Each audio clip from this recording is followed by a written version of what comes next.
For 50 years, Lockheed Martin Space Systems Company has been extending the reach of human beings, protecting us, connecting us, exploring space, helping our customers meet their most vital and challenging goals, innovating for today and tomorrow. 50 years and the legacy continues. From the chilliest days of the Cold War to the first lunar steps and the exploration of our universe, Lockheed Martin has contributed to every part of the space program. For a half-century, the brightest minds have tackled the most complex problems, coming up with solutions to protect, connect, and explore. At Lockheed Martin, we never forget who we are working for.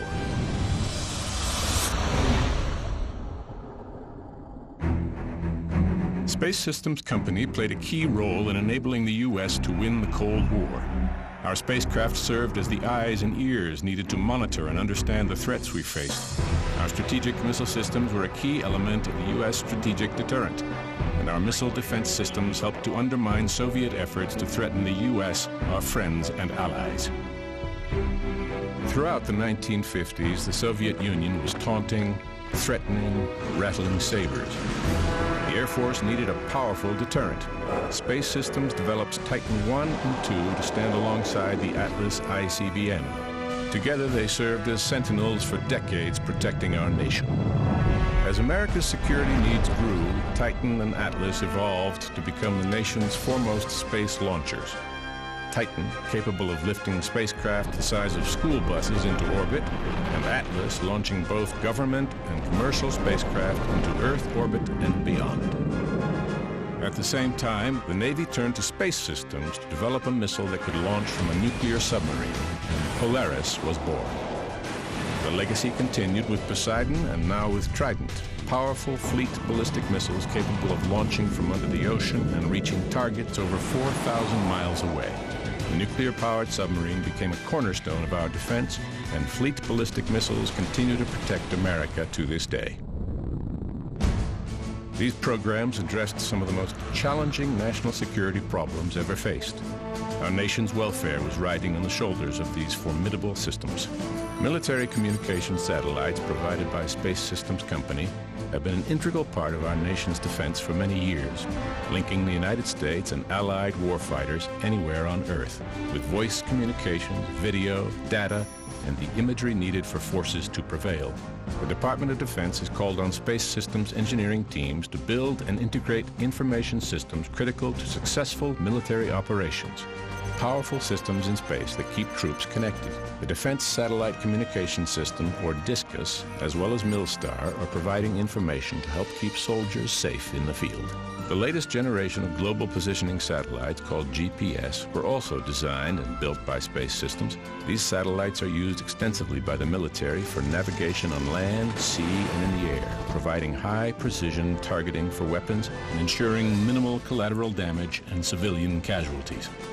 While this breathtaking capability was designed for the U.S. military, civilian applications for use of the GPS system are expanding rapidly.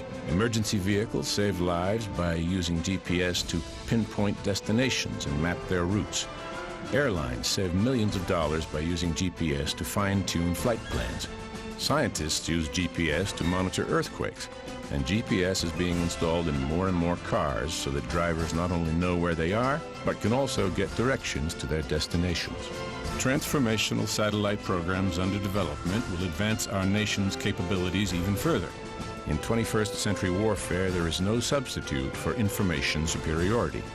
The soon-to-be-deployed Mobile User Objective System, or MUOS, an Advanced Extremely High Frequency Program, or AEHF, will give our forces an even greater edge. An integrated layered missile defense system now being developed will provide even greater protection for America and her allies. Eyes in space will constantly monitor the globe for missile attack. Current satellites that detect infrared events, including missile launches on the Earth, will soon be replaced by the far more capable space-based infrared satellite systems, or SIBRs, provided by Space Systems. Space Systems Company also pioneered non-nuclear hit-to-kill defensive interceptor systems. The homing overlay experiment achieved the world's first successful intercept of a strategic target in 1984, followed by the ARIS program. These systems made way for the technologies of today and tomorrow. Soon, commanders will be able to deploy systems including the Terminal High Altitude Area Defense Program, or THAAD, to intercept warheads before they can do harm, or the airborne laser to destroy missiles soon after launch. In the next few years, multiple threats will be destroyed with a single launch of the Multiple Kill Vehicle, or MKV. Over the last 50 years, Lockheed Martin Space Systems has created technology solutions enabling the military and government to protect and defend our nation. The innovation continues. Every great achievement begins with a challenge. Our job is to help customers meet these challenges on the journey to mission success.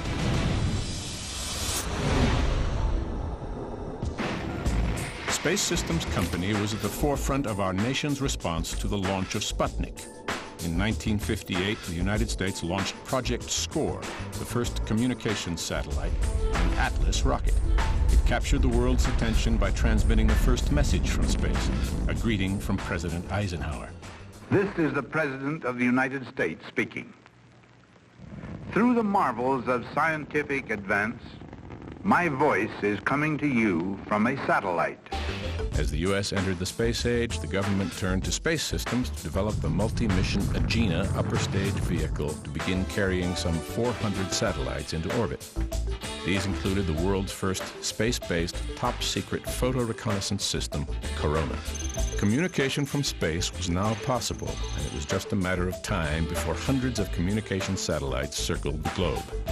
Today, Space Systems Company is connecting citizens, businesses, and nations with a fleet of versatile satellites that provide communication solutions to customers around the world. Space Systems' modular A2100 has been hailed as the most reliable and efficient communication satellite in its class. The configure-to-order A2100 is meeting the burgeoning demand for increased connectivity today and in the future. To get these remarkable space systems into orbit, one of the most powerful launch vehicles ever was developed, the Atlas Evolved Expendable Launch Vehicle. Building on the heritage of Atlas and Titan, the new Atlas V in its many configurations has the power to propel the world into space. The end of the Cold War brought opportunities for new partnerships, and Space Systems Company established international launch services. Under ILS, we market commercial Atlas launches worldwide, as well as the Russian-built Proton launch vehicle.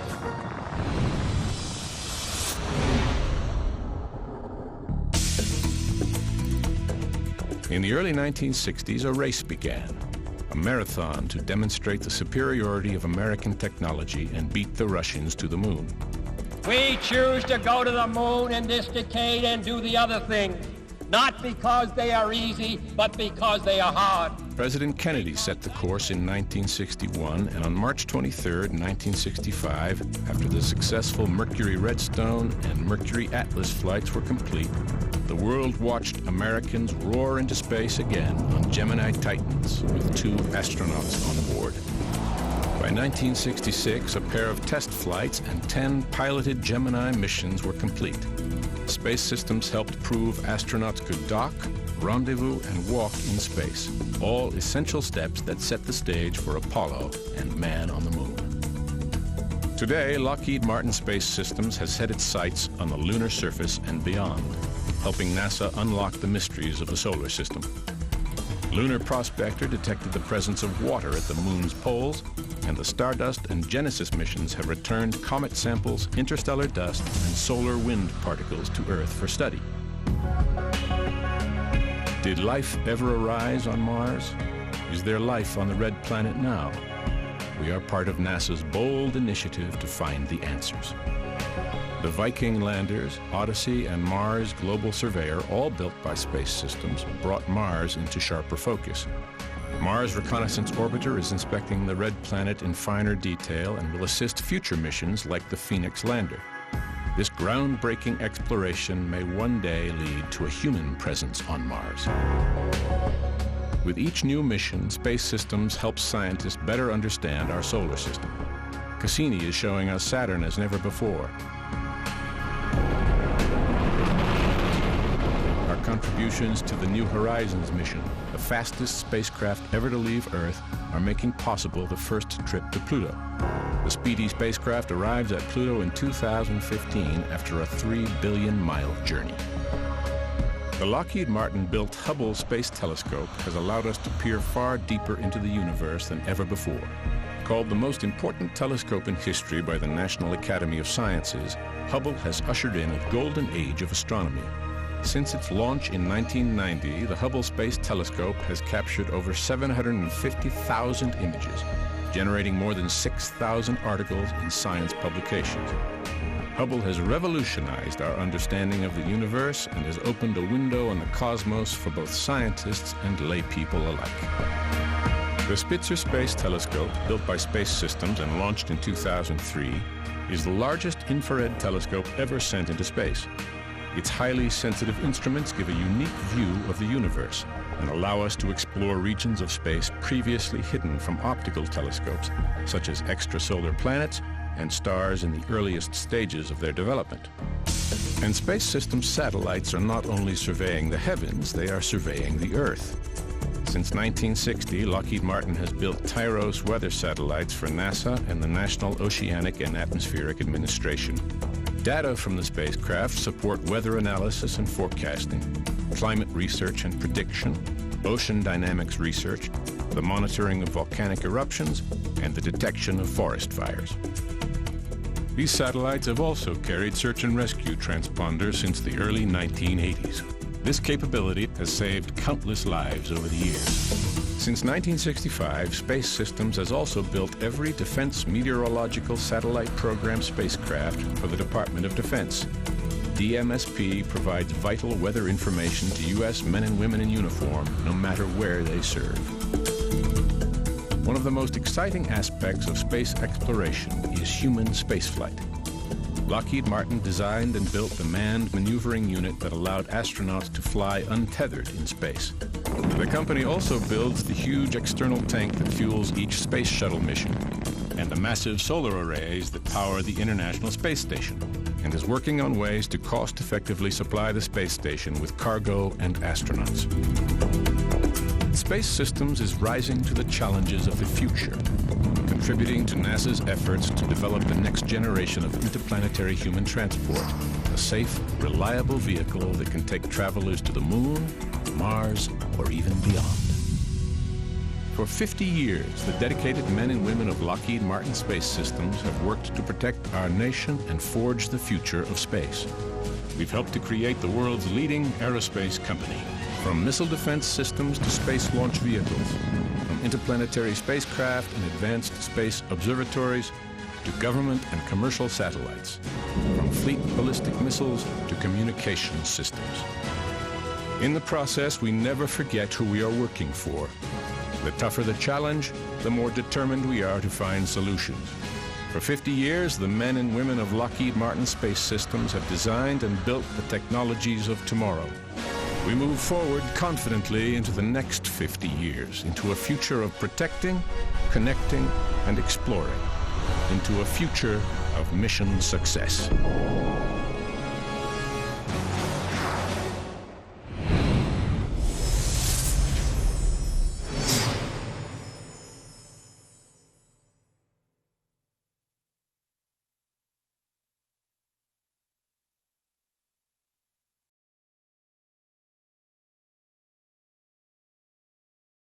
It hardly seems possible that it's been 7 years since I retired, but I have tremendous fond memories of this organization, and I should add right up front, happy anniversary, happy golden anniversary for an institution that has kept us safe at home and helped us explore space and all the exciting and noble endeavors that this country has been involved in.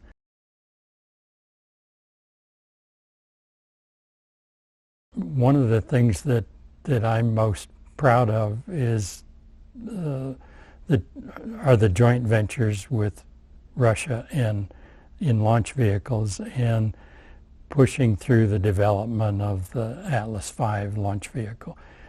It was at a time of transition from the great tradition of the Titan years, but we saw the end of that program.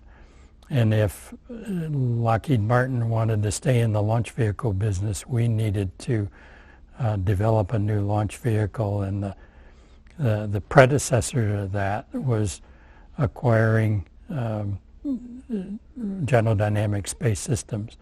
Tremendous group of people that came to Denver from San Diego and helped us launch the new development of the Atlas V.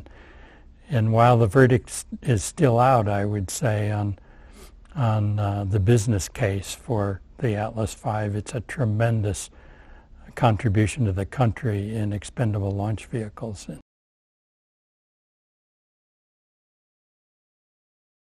Of all the organizations I've led in the government and in the private sector, the family of space systems people who I had a chance to work with were just extraordinary. And they, in total, represent my fondest memories of my time here. And I have stayed friends with the people that I worked with. And as colleagues, you can't ask for a better family of people to work with. And that's what really makes the difference. The programs are important, and as anyone would attest, they're some of the most exciting, noble enterprises that one could work on within a career. But the thing that makes it special are the people you get a chance to work with, and the people here are as good as they come anywhere that I've interacted in the space business with folks around the country.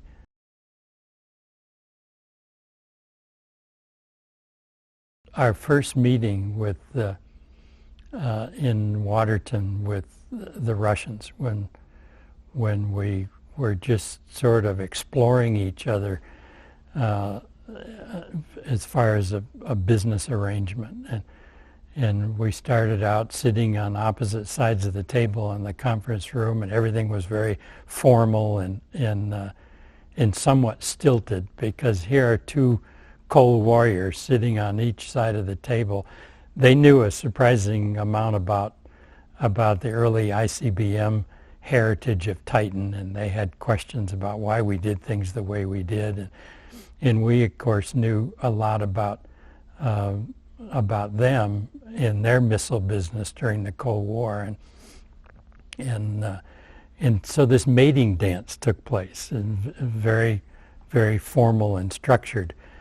And then we planned a get-together, a social event around, I think it was a barbecue, something that we figured the Russians probably had never done before, a good Texas, Colorado version of a barbecue. And we went to dinner with them, and the ice was broken, and these small clutches of people, our engineers and their engineers, got together, and I just walked around the room and just touched base with these little clutches of folk engineers sharing war stories about their careers and in the missile business and the launch vehicle business. And the next day we continued our meetings, only we weren't sitting on opposite sides of the table. The flags in the middle of the table were gone. We were shoulder to shoulder in a very constructive and informal kind of relationship that we would generally have with any one of our domestic partners. So it was a great experience to enter into these joint ventures with the Russians.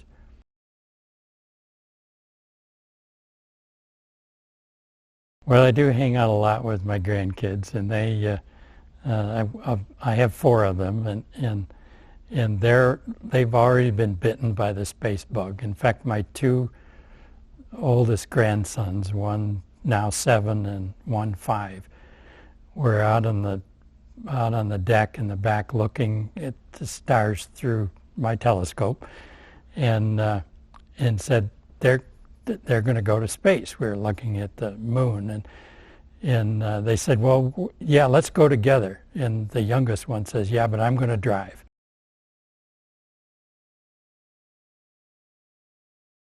I think some of the things that were most striking to me and really drew me to Lockheed Martin as an employee were the real sense of mission that kind of uniformly permeates the workforce from top to bottom at Lockheed Martin.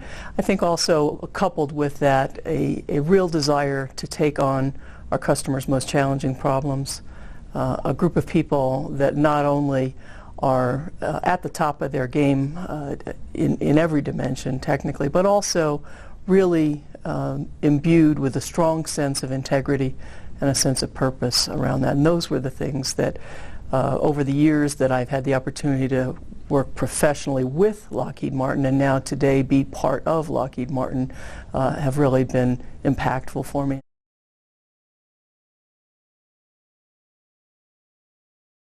When you think about the role of space in everyday life, just how far we've come in the last several decades is striking.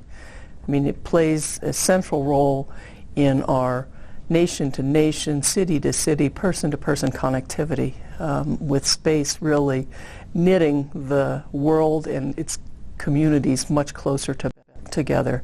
I think we've also come to rely on things like GPS to help us find our way in cities that we're not familiar with navigation systems, even in our cars and boats and even handheld. You know, the fact that we have greater situational awareness, and one instance of that is our ability now to forecast weather days and weeks in advance, and really protect our people and our communities from the potential impacts of harsh weather has been a huge advance. As you think about the industry and where it has come in these last 50 years, certainly of late there's been a fair amount of consolidation as the industry has attempted to right-size to the budgetary realities of the 21st century. Candidly, I think Lockheed Martin is positioned very, very well as a space leader by virtue of that consolidation. And by virtue of the initiatives we've taken in the last several years to be a one-company space enterprise. Having said that, there are still challenges ahead for us, and the principal one that I see relates to attracting and retaining the very best talent that will allow us to continue to enjoy the leadership position that we have in space.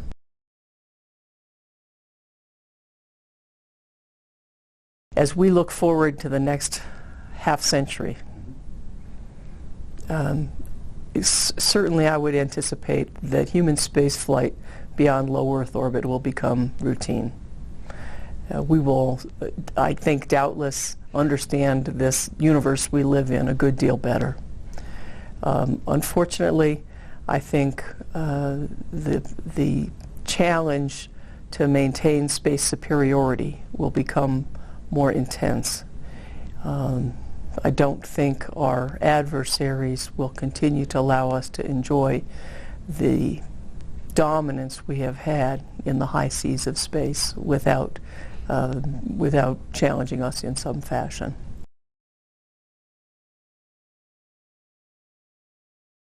This is a fabulous organization.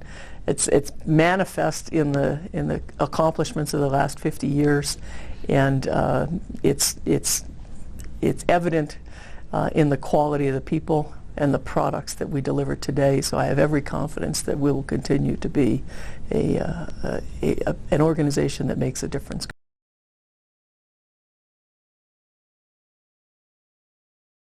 Well, there's a lot of significant programs that we went through in space. I think the most important one, starting from the beginning, is Corona, because Corona was the first operational photo reconnaissance satellite system built, I think, in the world. And then another major accomplishment was MILSTAR. We went through and developed the ERAS hit to kill, and then won the THAAD program as a result of that. The other key milestone was when we implemented the sensor-to-shooter system for the information warfare during the Gulf War. And that, I think, was a very significant event.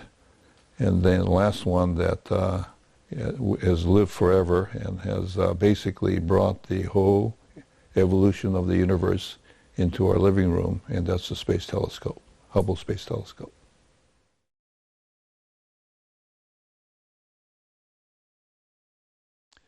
We started Corona with absolutely zero knowledge of space and absolutely no knowledge of how to build it at all. And nor do we have the technology. So we had to really develop the foundation for space physics, all of the engineering methods, and also all the project management techniques. So Corona was the foundation for all of the future space systems. We went through some really difficult periods because we had so many failures in a row. A program was on the verge of cancellation. Fortunately, we had a president at that time, President Eisenhower, who had a great vision to really support us at that time, and we had some great leaders.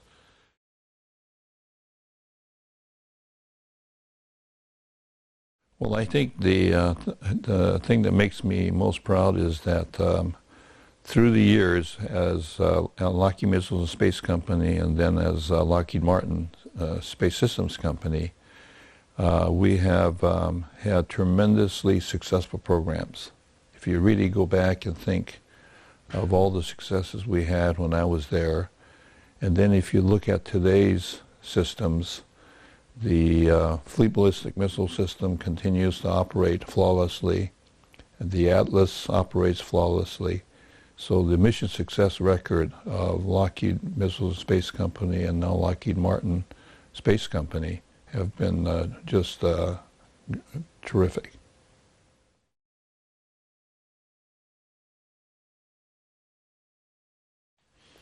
Well, I think the major recommendation that I can make to everybody is that the world is changing very rapidly.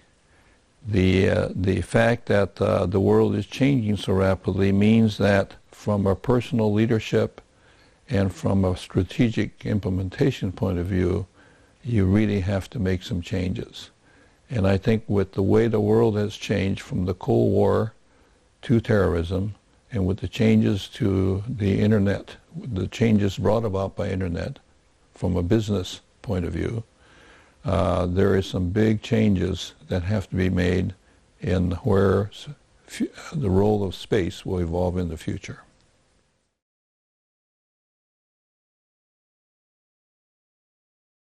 In summary, what I'd like to say here is that I'm really proud of the fact that I've been able to work for a company both at Lockheed Missiles and Space Company and now Lockheed Martin Space Systems Company. The tremendously capable people that have both led and have worked at the company, the products that we have built, they have become the key deterrents of our country and have provided tremendous capability for improving not only the defense of the United States, but also the commercial capability that space has brought about.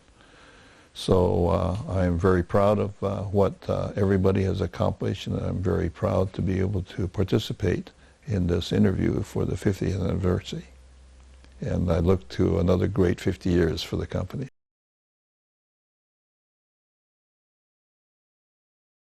I used to always emphasize three things. One was mission success, meaning build quality products. One was working as a team, and the other, and the most important, is to emphasize integrity, ethics, quality, character. And I've always said if we do those three things, we'll succeed. And I know that people on Wall Street used to hear me say that. They'd say, but what about profit? Aren't you interested in that? And Of course I was interested in that, but if you do those three things, profit really does take care of itself.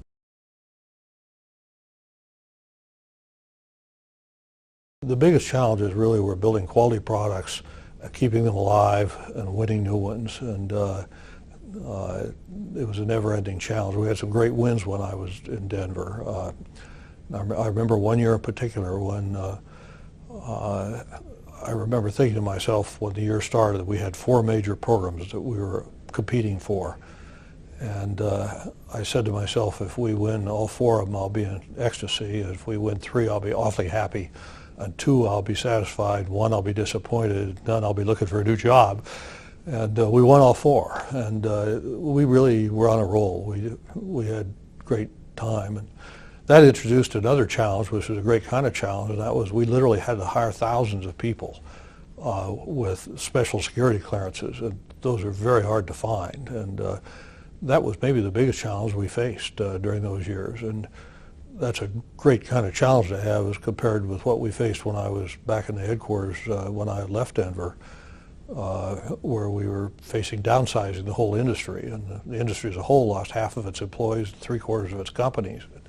That's no fun.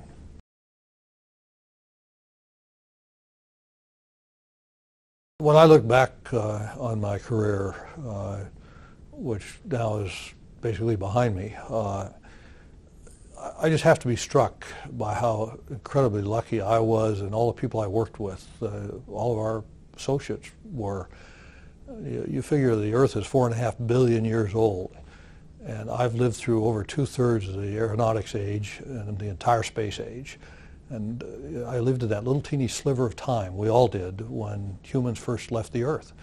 And you think just how very lucky you'd have to be to have been alive then, how much more lucky to have been a part of it, and finally to be able to do it with people you really liked. I mean, that's as good as it gets.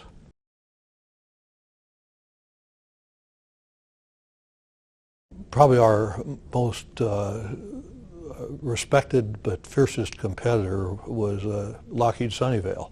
We were in basically the same businesses by and large, and I had many friends there. It was interesting. This is while we were still fierce competitors, and indeed we were. But many of my closest friends were from Lockheed, and people like Roy Anderson and Willis Hawkins and Dan Tellep and Kelly Johnson down at the Skunk Works. And there was this enormous respect, I think, between the two companies. And I remember one time being invited to come out to Sunnyvale to look at the space telescope that was being tested at the time. And it was a wonderful relationship we had, and it was partly that respect that made it possible to bring Lockheed and Martin Marietta together to form the great company that we have today.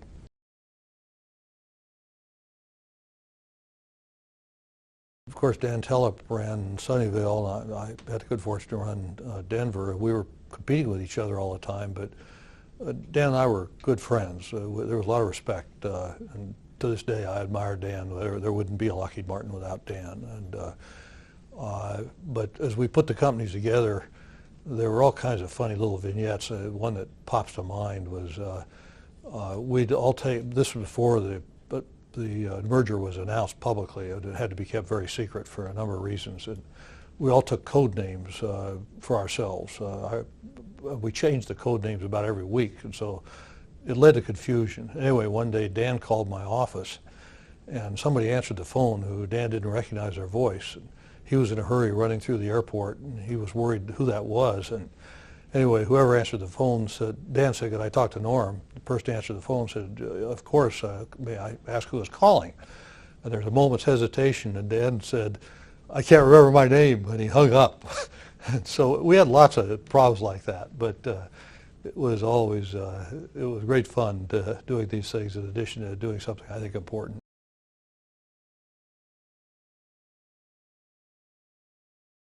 Well, I've been very fortunate in my career. I mean, when I was going to Stanford, I was learning in the morning and applying in the afternoon because I was working at the same time. And that was a really, really exciting time for my technical development. Later on, I became systems engineer, manager of that organization. The systems development process and the design for new systems around sets of requirements from your customers are clearly at the height of your concerns list there. And then I became a program manager, and it was dealing with customers and trying to satisfy all the requirements that they had. And later it was trying to defend the funding for programs that the nation needs. As a defense contractor, we have a voice in this debate, and we had to make sure our voice was heard. So all of those, in very different ways, over the career span of 37 years, were exciting to me, and I had a lot of fun doing them.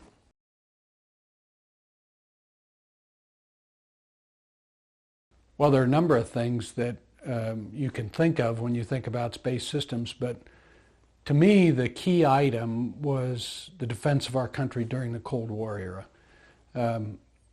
We, in Sunnyvale and Denver, produced the eyes and ears for the nation. That's not an easy thing to do, and there are many programs involved in it, but basically we did that. And those programs, the people that worked on those programs were enormously important to our country. The other thing that I came to discover later was that the Soviet Union feared our retaliation more than anything from the Fleet Ballistic Missile program. And when you think about the hammer that kept things in balance for the United States, I think the combination of the eyes and ears and the hammer in the Fleet Ballistic Missile program were clearly the ones that had an enormous impact for the benefit of the United States of America.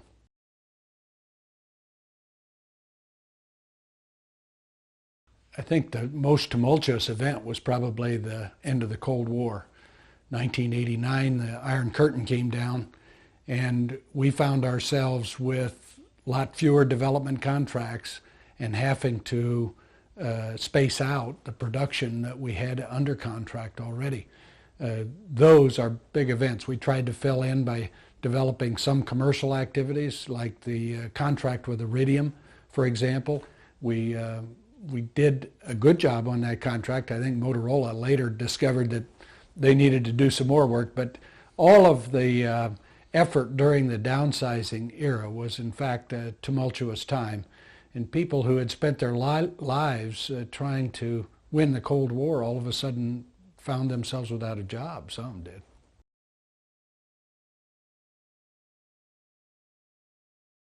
Space systems development and launch activities are key teamwork kind of activities. I mean, it takes thousands of people to get these programs off the ground and going, and I can think of a few that have made a big difference to us over the years from the outside. I remember Jeff Harris and Dave Keir coming into the corporation. Joanne McGuire was hired from outside. She's now head of the space operations activity. From inside the corporation, I think Tom Marsh and Tony Tufo were key promotions. Pete Teets, when he became president of the corporation, was a great help to me. And so those are the ones that come to mind as I think back on my career.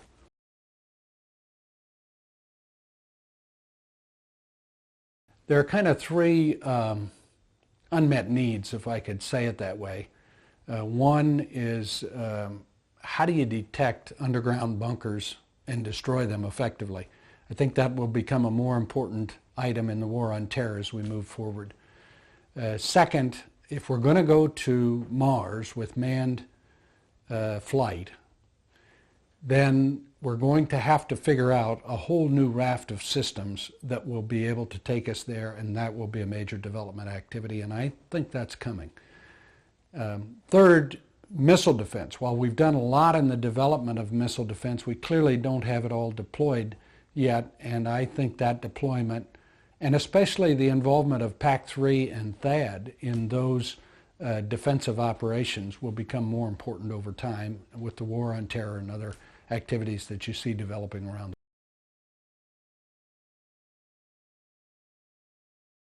This business is great because we do really complex things, and the Lockheed Martin Corporation and Space Systems in particular always make them look easy. I can recall when at Sunnyvale we were down for an important Millstar launch, and it was a night launch, and we're standing around and we're on the roof of the building, and we have a bunch of customers and the customers' spouses, and it's a perfect countdown, perfect launch, everything's going perfect, it goes off, it lights up the nighttime sky off into the distance, and one of the spouses turned to me and said, "That was really neat, let's do it again."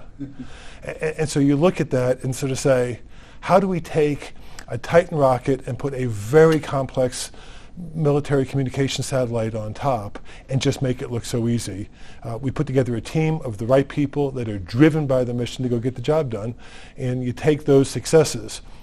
Looking back in my career, I recall being in front of Congress, which is right up there on the scale of having a root canal, to where you're having a very forced questions and answer. And it was a particular moment where they were trying to call up some shortcoming of myself and the organization. And one of the members with the harshest questions sort of said, you know, we couldn't have won the Cold War without the contribution of the space assets. So in that sort of sweet and sour relationship, we take on really hard jobs, we wrestle them into compliance, and then we go make the job look easy at the end.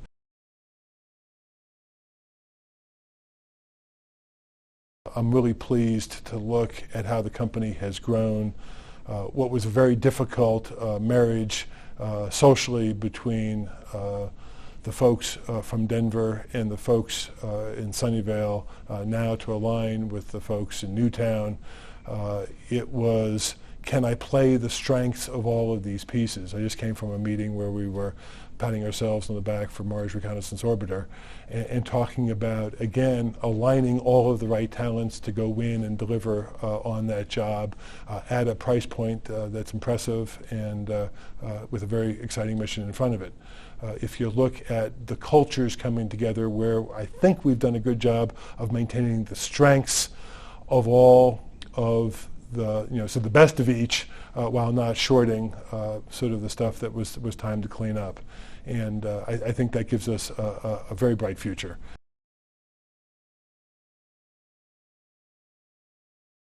When I was director of the NRO, it was always a pleasure to say, it was a big deal for the United States, certainly when Francis Gary Powers was shot down in May of 1960, and in August of 1960 to have the first successful recovery of the first imagery from space, now declassified, that says that it was the end of one technology era in terms of denied overflight and the replacement of a very good capability. And the story was powerful because on that very first mission of Corona, it took more imagery of the Soviet Union than all of the U-2 missions combined. So it was a huge technical success. Again, we made it easy. So there were the visionaries at that time of the Samarakis, where he clearly handed that baton off to one of the best system engineers ever, Vance Kaufman, who as a young engineer had done his thesis on how to do attitude control and precision pointing spacecraft, and then ended up in a job where he could go do that firsthand. And I was fortunate enough as a government employee to watch the technology get invented and to be part of the team as it was being invented, again to lead the government organization towards the end of my government career, and then have the opportunity to lead the Lockheed Martin organization as we continued on that almost 100% mission success to where we had played such a vital role.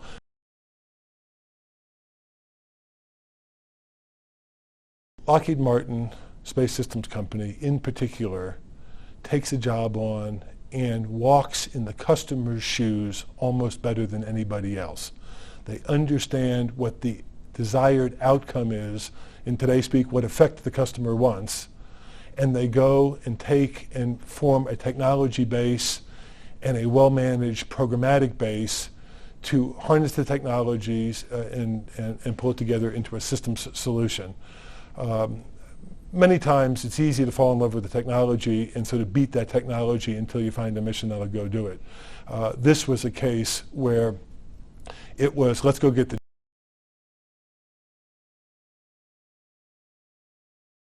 Well, I tell you, 37 years and it's been a fantastic ride. You look at the opportunities you get. I would just tell you, when I came in 1969, my thought was we'd probably be here for maybe 2 years. After 2 years, it was clear to me that this is what I wanted to do. Why? Because you get to deal with exciting things that nobody's ever done before. You get to deal with things that are very important to this nation, the ability to protect and defend this nation through the kinds of things that we do. So it was absolutely clear to me that if you want excitement, if you want great challenges, if you want to do things for your country, this is the kind of business to be in.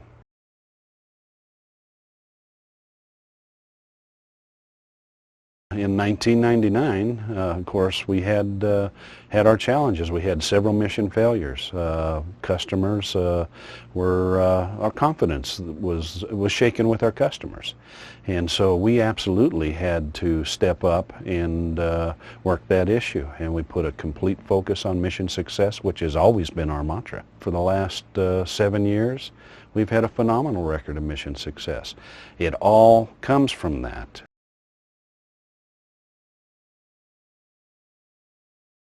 I think what I'm proudest about in my career is the fact that I've always believed that it's the team, it's not the individual. And my management philosophy, my leadership philosophy has been to operate that way. And I think it is absolutely the only way to go. And I think it brings forward the ethics and integrity that this organization is known for when we operate that way, and it's just the right thing to do.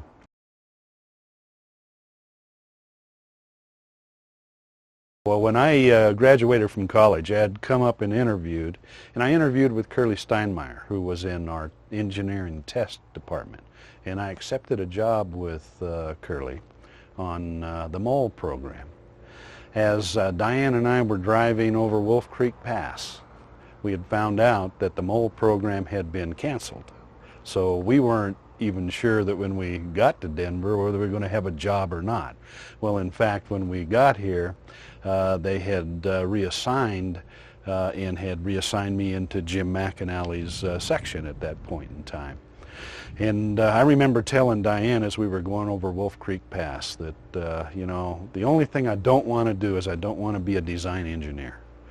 And I'll be darned if that isn't exactly what happened when I joined up with Jim. I ended up designing power supplies for the Skylab program, and it went on from there. Best thing that could ever happen to me was one ending up in that section and ending up with a engineering design job.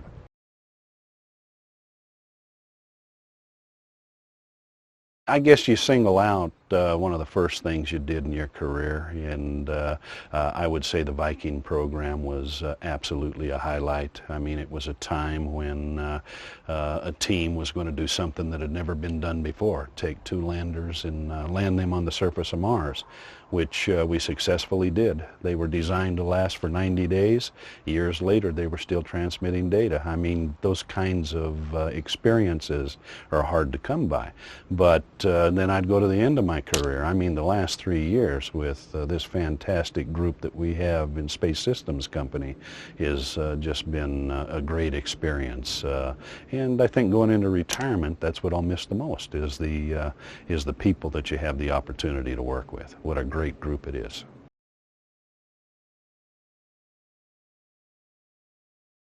When you look across this industry, and I've had the opportunity to see the industry internationally and nationally, the best space systems team is right here at Lockheed Martin. This team has shown it over the past several years. You give them a challenge, they're gonna knock it dead. And they've continued to do that, and it's been my honor and pleasure to be a part of this team. That's what I'm going to miss the most, is the people that have been involved with the kinds of things that we do. I mean, whatever it takes to answer the challenge.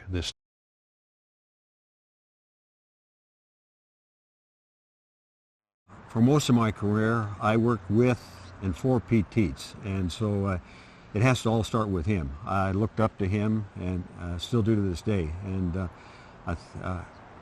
my success has a lot to do with what Pete taught me. Norm Augustine came to our company later in my career, and in terms of leaders, they come no better than Norm. He was just and is a class act and somebody that you have to respect. He's respected not only by the people that he worked with, our customer set, they think the world of him.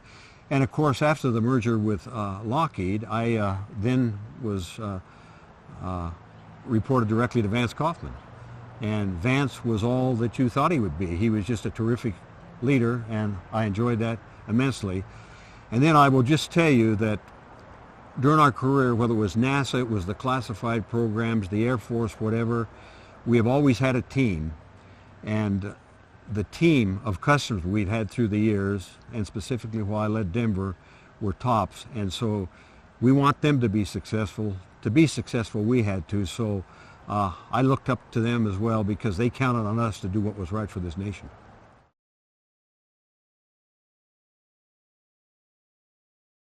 Well, you know, you can go a lot of places and make good money and a lot of challenging jobs, but there's something about the work ethic that we've had with Martin Marietta, with Lockheed Martin, and those men and women in Denver. It's pride and dedication in the job that's at hand. Not to say that people in other businesses don't have that, but you don't get too many chances. You know, when you launch a rocket, it's got to work.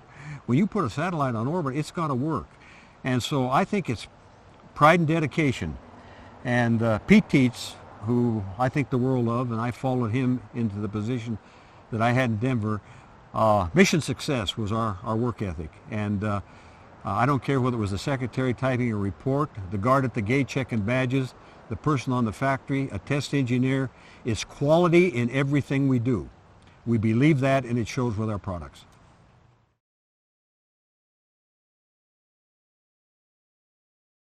I'll tell you, as far as working classified programs go, when I first started, and I was in this for years and years, the fact that there was a National Reconnaissance Office, nobody knew. You know, it's taboo to even mention that. Who your customers were, where they were, who they were. When you launch a Titan or an Atlas, a Viking spacecraft to Mars, or other activities, they're front page news. But you just can't say a lot. You can't say anything about what we do in the classified area other than general terms. That's changing as time goes on. Programs will declassify. A lot of the programs that we've worked on in Denver will be declassified over the years.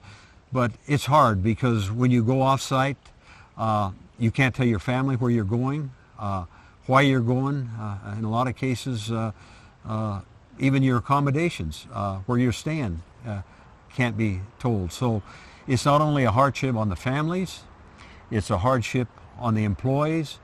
It's just a different way of life. But after you wade through all that, and whether you see a rocket go or an asset be deployed, it's all worthwhile. And to know that you're protecting everybody you've left behind. So, great job by a bunch of great people.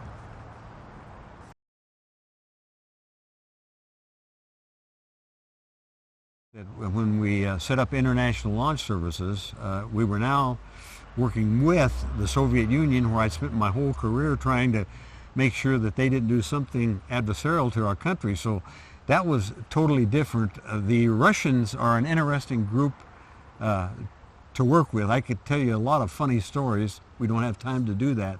But trust, it became, they didn't know us, we didn't know them. When we set up this merger, they didn't know exactly what they were getting into. We didn't either. But I would just tell you, as time went on, when we would have our board meetings and meet with the Russians, it finally reached a point for Anatoliy Kiselev, the lead for the Proton operation. When he puts you in a bear hug, you finally know you've been accepted by the Russians. It took a long time to get a bear hug.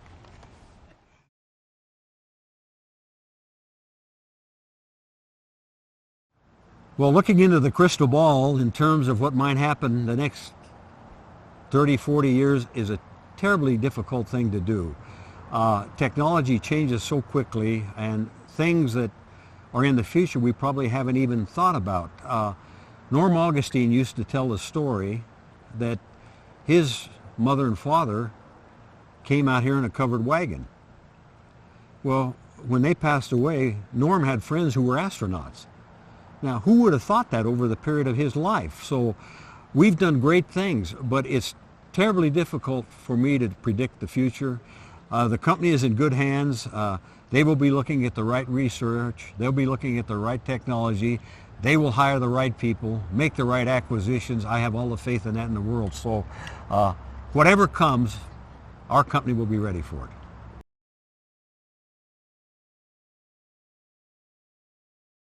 When I joined the company, we were in the middle of the Cold War, the Reagan era, and the projects that both Denver and Sunnyvale contributed to in the reconnaissance area, you're always proud of the operational ability of what those products provided to help the country during that time frame. There are a number of business issues. We had certain challenges in commercial space with EELV. We had challenges with the commercial satellite project business area. And so we had both the national security side and we had the financial side that were interesting challenges to deal with.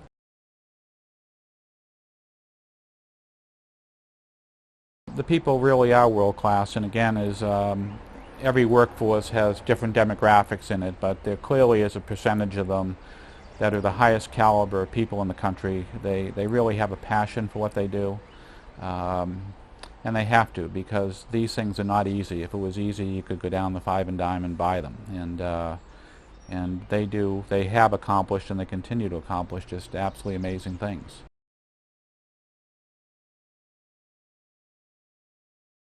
The launch side is just completely unforgiving, where the satellite is somewhat forgiving.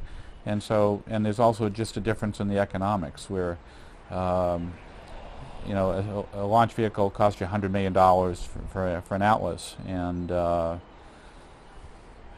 top of that you put a $600 million satellite. So you're not going to take any chances on the mission success side with the launch vehicle. It's a one-time event. It has to work, and it leverages at least 10 to 1 economic value on the ride.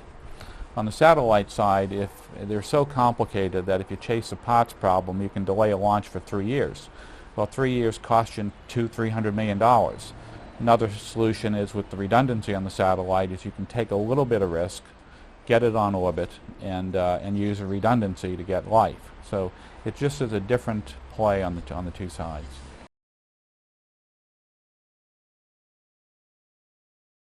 I always felt that it was something that we just had to do. It was good for our customer and good for both workforces to bring those entities together. So we didn't have any other choice but to do it. It was not easy to do. It was difficult because you're going against, you know, human emotions and feelings. We had two different set of processes. We had two different management approaches. In some cases, subcontract management, how we did mission success, how we did quality. Those had to be reconciled and put into best practices, and we accomplished that through a lot of hard work of some really good people.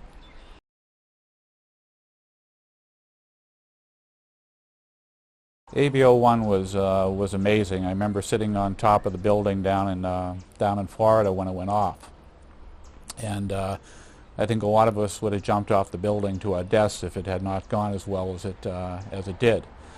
And from a significance perspective, if you looked at it, we had about $1 billion of investment, and the economics of the business were hanging by a thread.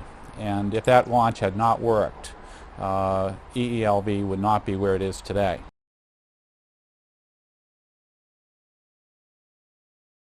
Thumbs up to the Denver and Sunnyvale guys. Happy 50th, and keep up the good work.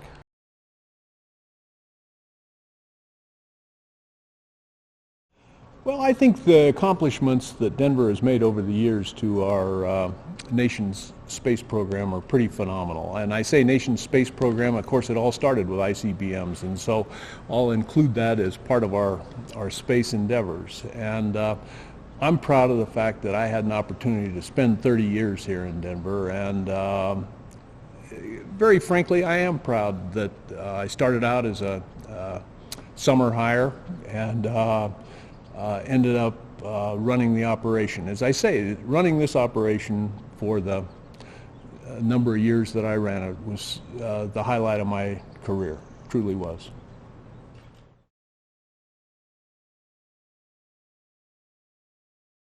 This war that we're involved in right now is an enormously difficult war. We need to pull together as a team more than ever before in order to be successful in this war. And that involves hundreds of thousands of people.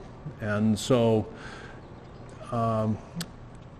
as I look back on it, I think any leader of a team has to have a focus that people can believe in. And this idea of mission success is one that works on a national level.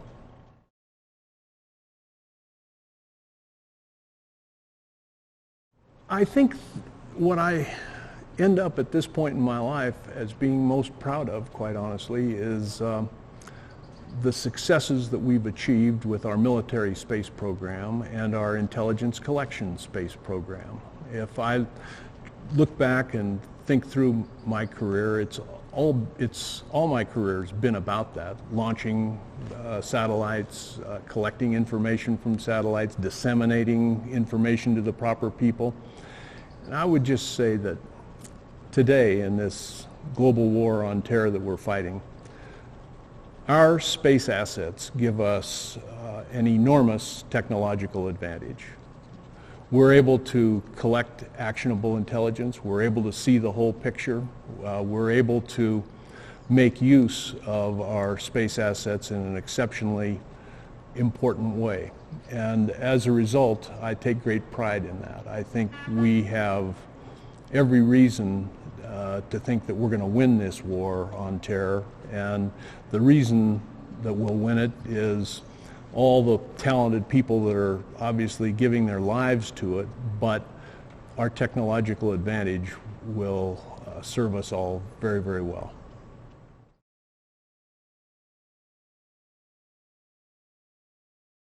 And the other thing that I'll say that I think is vitally important and that Denver has done well over the years is concentrated on building the team.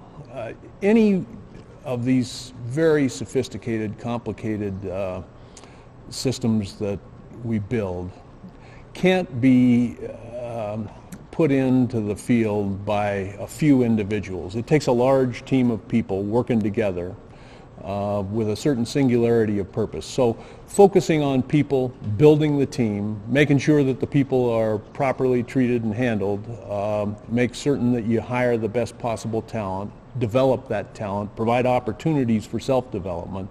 All of that's part of the Denver culture.